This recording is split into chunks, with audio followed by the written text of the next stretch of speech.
سپاهان به گل رسیده. سپاهان اونجا به گل رسیده. ببینیم که چه کسی این گل رو به ثمر رسونده.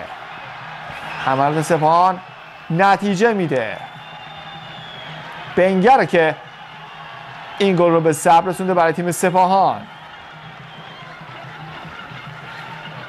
اگر بازی دقیقا همزمان با این بازی بوده باشه، در لحظات پایانی محسن بنگر گل برتری رو برای کرانچار و تیم سپاهان به ثمر رسونده. گلش دقیقه 85 هستیم در اون دیدار که به این ترتیب رو بلند میاد رو دروازه و بنگر با این ضربه سر دروازه رو باز میکنه.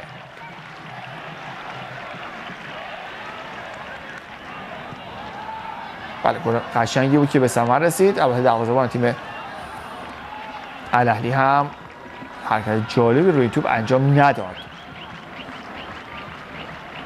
برشک بنگر برای سپاهان گل دوم رو در اصفهان میزنه و بازی 2-1 میشه.